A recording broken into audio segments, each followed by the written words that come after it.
ఏరుతున్నాయి.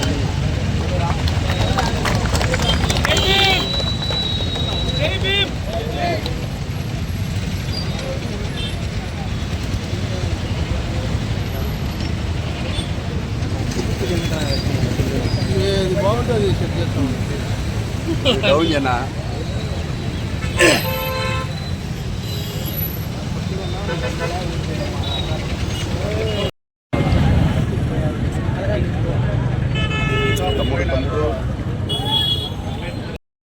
మహనీయుడికి హృదయపూర్వకంగా నమస్కరిస్తా ఉన్నాను.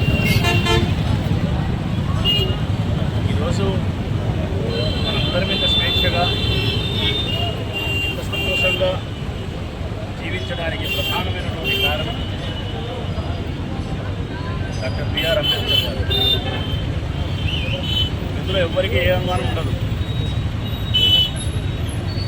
ప్రపంచంలోని అన్ని దేశాలను తిరిగి ఆయా దేశాల్లో ఉండబడిన నియమ నిబంధనలు విధి విధానాలను గమనించి అన్ని దేశాల విషయాలను సమగ్రంగా ఒక చోట క్రోడీకరించి అందులో మంచిని మాత్రమే తీసుకొని చెడును వేడికి విసర్జించేసి ఇంకా తన జ్ఞాన సంపదతో ప్రజలకు మేలు జరగడానికి అందులోకి క్రోడీకరించాల్సిన అంశాలను క్రోడీకరించి గొప్పగా తయారు చేసినటువంటి ప్రజాస్వామ్య దేశం ఈ భారతదేశం. అంబేద్కర్ గారి యొక్క పూర్తిగా ఆయన రచన చేత నిర్మించబడినది ఈ దేశ ప్రజాస్వామ్యం. ఆయన ఆశించినది ఒకటే, తను ఉండినా ఉండకపోయినా ఈ భారత జాతికి సంబంధించినటువంటి మన బిడ్డలందరూ కూడా సంపూర్ణమైనటువంటి స్వేచ్ఛతో జీవించాలా, సమానమైనటువంటి అవకాశాలతో జీవించాలా, వివక్షత లేని, ముఖ్యంగా వివక్షత లేని భారతదేశంగా మిగిలిపోవాలా, సమానమైనటువంటి అవకాశాలతో మనిషి ఎదగాల, చట్టం అనేది బలహీనులకు రక్షణ కవచమై ఉండాలా, ధర్మము న్యాయం అనేది అందరికీ సమానంగా అందుబాటులో అందుకోవడానికి వీలుగా ఉండాలా, విద్య కానీ ఆరోగ్యం కానీ ప్రతి మనిషికి సమానంగా అందాలా. ఇవన్నీ ఆలోచించి మన కోసం పొందుపరిచిన అంశాలు రాజ్యాంగం.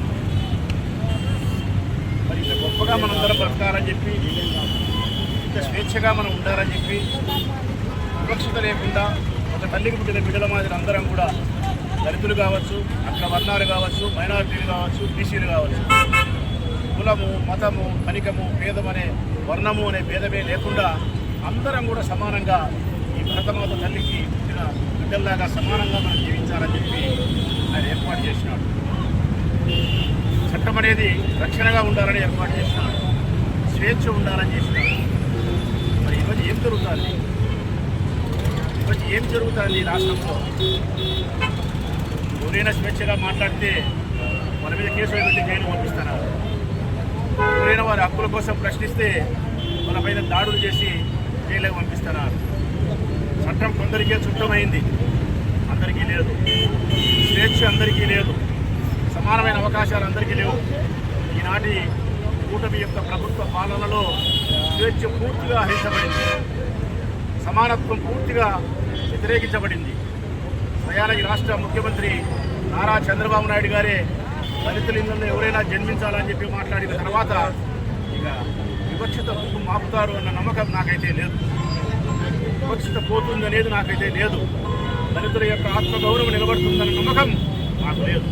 దీనికి మళ్ళీ ఆ దళిత బిడ్డల యొక్క ఆత్మగౌరవం పరిరక్షించాలి అంటే, ఈ రాష్ట్రంలో ఆ స్వేచ్ఛ స్వాతంత్రాలు రావాలంటే మళ్ళీ ఆ అంబేద్కర్ మరొక జన్మ ఎత్తి మన మధ్య జన్మించి మనల్ని చైతన్యపరచగలిగినప్పుడే ఇది సాధ్యమవుతుందేమో.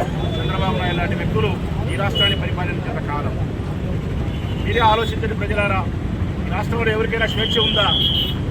ఈ రాష్ట్రంలో ఎవరికైనా, ఏ ఆడబిడ్డకైనా వారి మానానికి వారి ప్రాణానికి రక్షణ ఉందా? ప్రతి గంటకొకసారి ఎక్కడ చూసినా మహిళల పైన దాడులు, లైంగిక వేధింపులు, అఘాయిత్యాలు, ప్రశ్నిస్తే జైలు జీవితాలు, కక్ష సాధింపు చర్యలు, అన్నిటికీ మించి ఇక్కడ ప్రజలే ప్రభువులై ప్రభువులను నిర్ణయించే అధికారం ఉండాలని చెప్పి ప్రజాస్వామ్య పద్ధతిలో ఎన్నికలు తీసుకొచ్చినటువంటి రాజ్యాంగం అంబేద్కర్ గారు. మరి ఈనాడు ఏం జరుగుతుంది? మీరు ఓటేస్తే మీరు ఓటు వేయక నేను ఓడిపోలే, మీరు ఓటు వేయక జగన్ ఓడిపోలే, మీరు ఓటేసింది రాచమల్లి శివప్రసాద్ రెడ్డికే, మీరు ఓటేసింది వైఎస్ఆర్ కాంగ్రెస్ పార్టీ ఫ్యాను గుర్తుకే, మీరు ఓటు వేసి ముఖ్యమంత్రి కావాలని కోరుకునేది జగన్మోహన్ రెడ్డినే. ప్రజలు నిర్ణయించింది మమ్మలను, కానీ ఈవీఎం మిషన్ నిర్ణయించినది చంద్రబాబు నాయుడు ప్రభుత్వాన్ని, కూటమి ప్రభుత్వాన్ని. అంటే ప్రజాస్వామ్యాన్ని పాతరేసినారు, అంబేద్కర్ ఆశించిన కళలను చిదివేసినారు, అంబేద్కర్ ఆశించినటువంటి ప్రగతిని ఈ రాష్ట్రంలో లేకుండా సంపూర్ణంగా సర్వనాశనం చేసి చీకటి రోజులు తీసుకొచ్చినారు. దీనికి నేను పూర్తిగా విచారిస్తూ ఉన్నా, పూర్తిగా బాధపడతా ఉన్నా. ఈ స్థితి నుంచి ప్రజలు చైతన్యవంతులు కావాల్సిన అవసరం ఉంది. పాలకులు నిస్వార్థపూరితమైన ఆలోచనతో పరిపాలన చేసే నాయకులు కావాల్సిన అవసరం ఉంది. ప్రభుత్వ ఉద్యోగస్తులు అవినీతి లేని, లంచగొండితనం లేని, వివక్షత లేని, నిర్లక్ష్యం లేని ఉద్యోగస్తులు కావాల్సిన అవసరం ఉంది. ఎప్పుడైతే ఈ దేశానికి, రాష్ట్రానికి నిస్వార్థపూరితమైన పాలకులు వస్తారో, ఎప్పుడైతే అవినీతి లేని ఉద్యోగస్తులు తయారవుతారో, ఎప్పుడైతే ప్రశ్నించడానికి, సంస్కరణ చేపట్టడానికి చైతన్యవంతులైన ప్రజలు ఈ దేశానికి నేనేమిచ్చినా అని చెప్పి ప్రజలు ఆలోచిస్తారో, అప్పుడు డాక్టర్ బిఆర్ అంబేద్కర్ గారు ఆశించినటువంటి భారతదేశం నిర్మితమవుతుందనేది నేను నమ్ముతూ, ఆయన ఆశయాలకు అనుగుణంగా నడుచుకునేదానికి, ఆయన అడుగు వేయడానికి నేను కానీ వైఎస్ఆర్ కాంగ్రెస్ పార్టీ సంసిద్ధంగా ఉంటుందని తెలియజేస్తాను.